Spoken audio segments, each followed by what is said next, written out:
करुणा सागर कांग्रेस में हुए शामिल। पूर्व आईपीएस अधिकारी बुधवार को कांग्रेस में शामिल हो गए हैं। तमिलनाडु कैडर के पूर्व आईपीएस अधिकारी करुणा सागर वो बिहार के रहने वाले हैं। सागर अप्रैल 2023 में तमिलनाडु में पुलिस महानिदेशक कल्याण के पद से सेवानिवृत्त हुए और बाद में राष्ट्रीय जनता दल में शामिल हो गए थे। वह यहां पार्टी मुख्यालय में बिहार के कांग्रेस प्रभारी मोहन प्रकाश की उपस्थिति में कांग्रेस में शामिल हुए। छात्र आश्रितों की संख्या में भारी गिरावट, ब्रिटेन की वीजा कार्रवाई। इस साल की शुरुआत से प्रभावी छात्र वीजा नियम के बाद विदेशी छात्रों के साथ आने वाले निकट परिजनों जैसे पति, पत्नी और बच्चों की संख्या में महत्वपूर्ण गिरावट देखने को मिली है। ब्रिटिश सरकार ने इसका स्वागत किया है। रोजमेरी का स्मेल करने से क्या फायदा होता है, आइए जानते हैं इसके बारे में। रोजमेरी को सूंघने से मेमोरी में 75% का वृद्धि होता है। इतना ही नहीं, और भी बहुत सारे हमारे जीवन में रोजमेरी का फायदा है, जैसे कि स्ट्रेस कम करता है, कोर्टिसोल को लोअर करता है। दुनिया भर में बढ़ रहा है तनाव, सफेद सोना कहे जाने वाले लिथियम से। किंग कहती है कि ये बहुत डरावना होता जा रहा है, क्योंकि मैं आग की लपटों को उठते हुए देख सकती थी। स्थिति दंगे में बदल गई थी। किंग एक चीन की कंपनी के लिए काम करती है, जो एंडीज पर्वतों में नमक की चट्टानों से लिथियम निकालने का काम करती है। लिथियम को सफेद सोना भी कहा जाता है और इसका इस्तेमाल बैटरी बनाने में किया जाता है। लिथियम के लिए चीन के इस कदम से दुनिया भर में बढ़ रहा है तनाव। हेमंत सोरेन की जमानत याचिका पर फैसला, तारीख अभी तय नहीं। जमीन घोटाला मामले में पीएमएलए की विशेष अदालत में पूर्व मुख्यमंत्री हेमंत सोरेन की जमानत याचिका पर बुधवार को करीब 1 घंटे तक सुनवाई हुई। अदालत ने दोनों पक्षों की दलीलों को सुनने के बाद जमानत याचिका पर फैसला सुरक्षित कर लिया है। हालांकि फैसले की तारीख अभी तय नहीं हुई है। फर्जी वीडियो मामले की कांग्रेस कार्यालय में नोटिस की संभावना, 4 पदाधिकारियों को भी बुलाया जा सकता है। दिल्ली पुलिस की विशेष टीम तेलंगाना में अमित शाह के फर्जी वीडियो मामले की जांच के लिए पहुंची है। टीम तेलंगाना कांग्रेस कार्यालय में जा सकती है और 4 कांग्रेस पदाधिकारियों को नोटिस दे सकती है। उनके इलेक्ट्रॉनिक डिवाइस भी मांग सकती है। दिल्ली पुलिस ने झारखंड कांग्रेस के अध्यक्ष राजेश ठाकुर को भी पूछताछ के लिए बुलाया है। आरक्षण पर गहरा विवाद, बयानबाजी, कानूनी कार्रवाई की धमकी देने का आरोप लगाया। आरक्षण के मुद्दे पर लोक जनशक्ति पार्टी के राष्ट्रीय अध्यक्ष चिराग पासवान और राष्ट्रीय जनता दल के वरिष्ठ नेता तेजस्वी यादव के बीच विवाद बढ़ा। पासवान ने यादव को बयानबाजी का आरोप लगाया और कानूनी कार्रवाई की धमकी दी। यादव को जवाब में पासवान के खिलाफ कानूनी कार्रवाई की धमकी देने का आरोप लगाया और उन्हें झूठ बोलने का आरोप लगाया। मुलायम सिंह यादव के निधन के बाद समाजवादी पार्टी की पहली चुनावी परीक्षा। समाजवादी पार्टी की स्थापना मुलायम सिंह यादव ने की थी। उनके निधन के बाद पार्टी पहली बार चुनाव मैदान में और मुखिया अखिलेश यादव भी पहली बार बिना पिता के हैं। सपा इस बार कांग्रेस के साथ गठबंधन में लड़ रही है और उसे 62 सीटें मिली हैं, लेकिन सिर्फ 5 यादव उम्मीदवार डिंपल, अखिलेश, धर्मेंद्र, अक्षय और आदित्य यादव को दिया गया है। मुख्यमंत्री ने कांग्रेस अध्यक्ष के भगवान राम और शिव पर दिए गए बयान पर आक्रोश जताया। उत्तर प्रदेश के मुख्यमंत्री योगी आदित्यनाथ ने कांग्रेस अध्यक्ष मल्लिकार्जुन खड़गे के बयान पर आक्रोश जताया है। उन्होंने कहा कि कांग्रेस धर्म की आस्था को अपमानित कर रही है और बहुसंख्यक हिंदू समाज के साथ खिलवाड़ कर रही है। कहा कि आपस में बांटो और राज करो, ये कांग्रेस की पुरानी प्रवृत्ति रही है। उनके चुनाव मैनिफेस्टो को भी विवादित बताया। पूर्व डिप्टी सीएम ने कोर्ट में जमानत के लिए याचिका दाखिल की। इस दिन होगी सुनवाई। पूर्व डिप्टी सीएम मनीष सिसोदिया ने दिल्ली हाई कोर्ट में जमानत याचिका दाखिल की है। उन्होंने 2 अलग मामलों में जमानत की मांग की है। दिल्ली की राउज एवेन्यू कोर्ट ने पहले इस याचिका को खारिज किया था। अब हाई कोर्ट में इस मामले की सुनवाई होगी। सिसोदिया के वकील ने अदालत के समक्ष याचिका की सुनवाई के लिए सहमति दी है। प्रधानमंत्री ने चुनावी रैली में चुनौतियों का किया ऐलान। लोकसभा चुनाव 2024 के तीसरे चरण के तहत 7 मई को मतदान होना है। प्रधानमंत्री नरेंद्र मोदी ने अपने प्रचार अभियान के तहत एक रैली को संबोधित किया। उन्होंने कांग्रेस और उसकी सहयोगी पार्टियों को 3 चुनौतियां दी, कहते हुए कि कांग्रेस संविधान के धर्म के आधार पर मुसलमानों को आरक्षण नहीं देगी और SC, ST और OBC को मिलने वाले अधिकारों से सेंधमारी नहीं करेगी। उन्होंने कहा कि राज्यों में कांग्रेस की सरकार ने वोट बैंक की गंदी राजनीति नहीं करेगी। गिरफ्तार आरोपी अनुज थापन ने आत्महत्या का किया आरोप। सलमान खान के घर के बाहर हुई फायरिंग के मामले में गिरफ्तार आरोपी अनुज थापन ने आत्महत्या कर ली। उस पर गिरफ्तारी के पूर्व अनुज को सलमान के मुंबई के बांद्रा स्थित गैलेक्सी अपार्टमेंट के बाहर 14 अप्रैल को गोलीबारी करने का आरोप था। मुंबई पुलिस ने उसे गिरफ्तार किया था। अनुज की आत्महत्या के मामले में बातचीत हो रही है। अधिकारियों का कहना है कि वे जांच में मदद कर रहा था और उसे टॉर्चर करने का सवाल ही नहीं उठता था।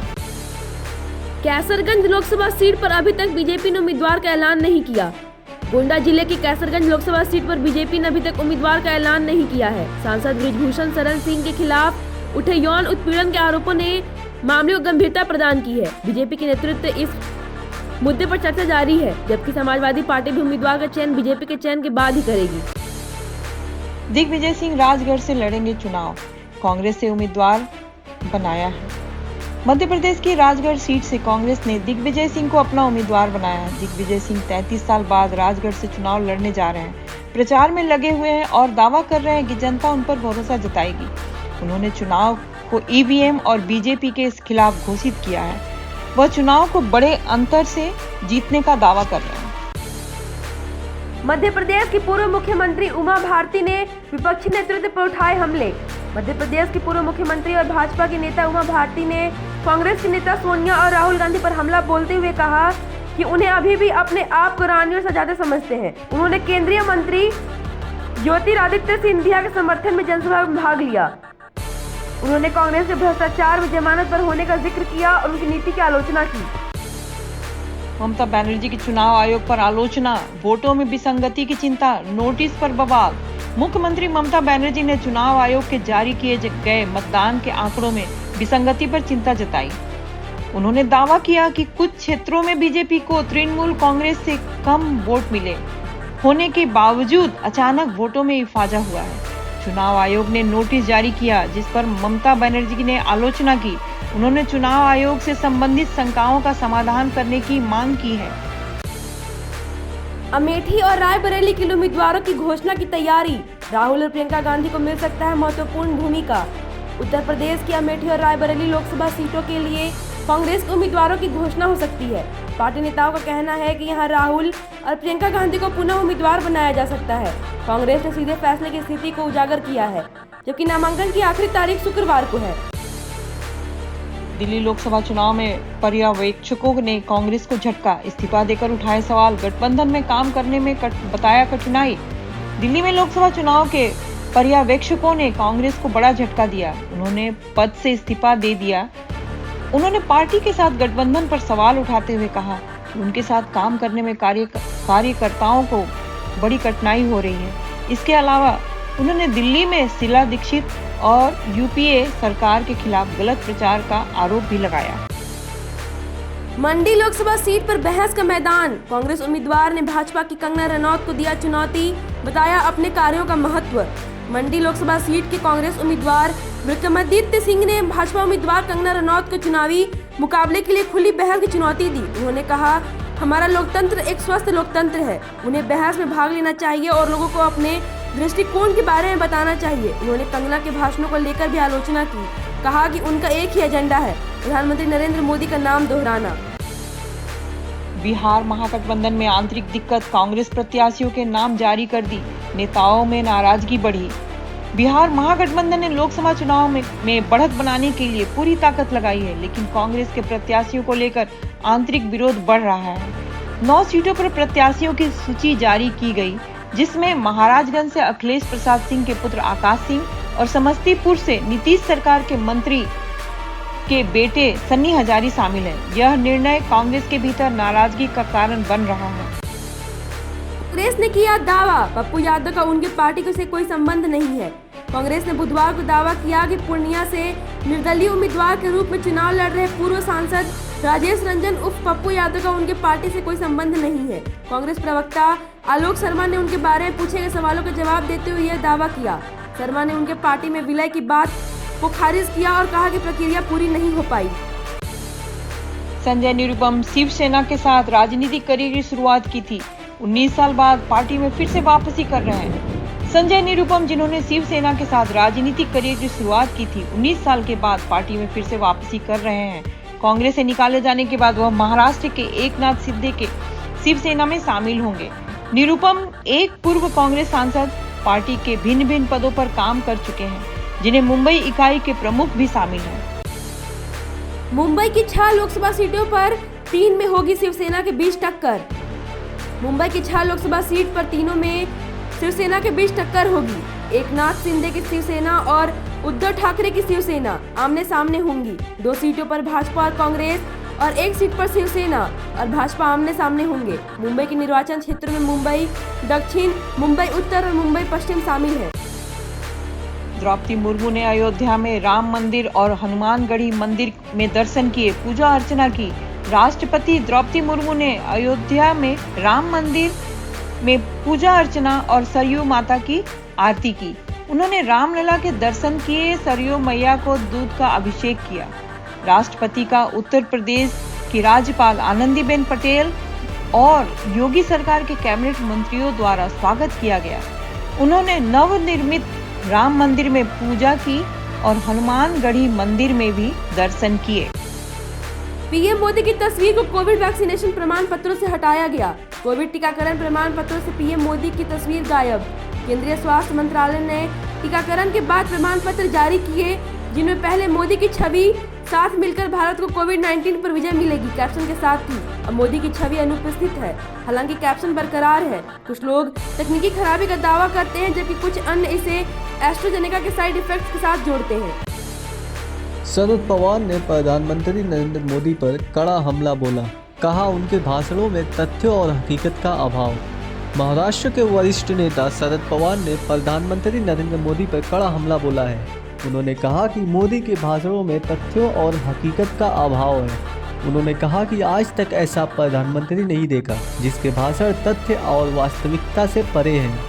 पवार ने ये भी कहा कि मोदी लोगों से जुड़े मुद्दों पर बात नहीं करते, बल्कि उनका ध्यान भटकाते हैं। उन्होंने मोदी के वादों को भी उड़ाया और कहा कि वे केवल सामाजिक तनाव पैदा करने के लिए हैं। चिराग पासवान ने चुनावी प्रार्थना के बाद भावुक होकर अपने पिता रामविलास को याद किया।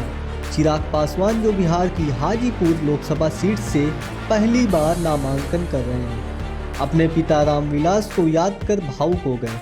हाजीपुर रामविलास पासवान का गढ़ है, जो यहां से 9 बार सांसद रहे। प्रार्थना पूजा के बाद चिराग ने अपने पिता की प्रतिमा पर माल्यार्पण किया। उन्होंने कहा कि इस चुनाव में उनके पिता की कमी को महसूस किया जा रहा है, जो हमेशा उनके साथ रहते थे। Amazon greater summer sale, AC, TV और बहुत कुछ आधी कीमत पर प्राइम सदस्यों के लिए शुरू। बैंक ऑफर्स भी उपलब्ध। अमेज़न ग्रेटर समर सेल ले आया है धमाकेदार ऑफर्स। अब एसी, टीवी और बहुत कुछ आधी कीमत पर प्राइम मेंबर्स के लिए शुरू हो चुकी है और बाद में सभी के लिए भी खुलेगी। इस सेल में बैंक ऑफर्स भी उपलब्ध हैं। स्मार्टफोन, एसी, गेमिंग, एसेसरीज और भी बहुत कुछ इस सेल में उपलब्ध है। तो अभी शुरू करें खरीदारी। पूरे मुख्य चयनकर्ता श्रीकांत ने बीसीसीआई पर तीखा आरोप लगाया, टीम चयन में पक्षपात हुआ। पूर्व चीफ सिलेक्टर श्रीकांत ने बीसीसीआई पर तीखा हमला बोला है, कहा कि टीम के चयन में पक्षपात हुआ है। वो ऋतुराज गायकवाड़ को अनदेखी कर रहे हैं, जबकि शुभम गिल को रिजर्व प्लेयर्स की लिस्ट में जगह मिली है। उन्होंने टीम प्रबंधन पर पक्षपात का आरोप लगाया और कहा कि गिल को अच्छा प्रदर्शन करते हुए भी मौके मिलते रहते हैं। पुष्पा 2 पुष्पा गाने का रिलीज, अल्लू अर्जुन के रॉडी अंदाज में धमाल।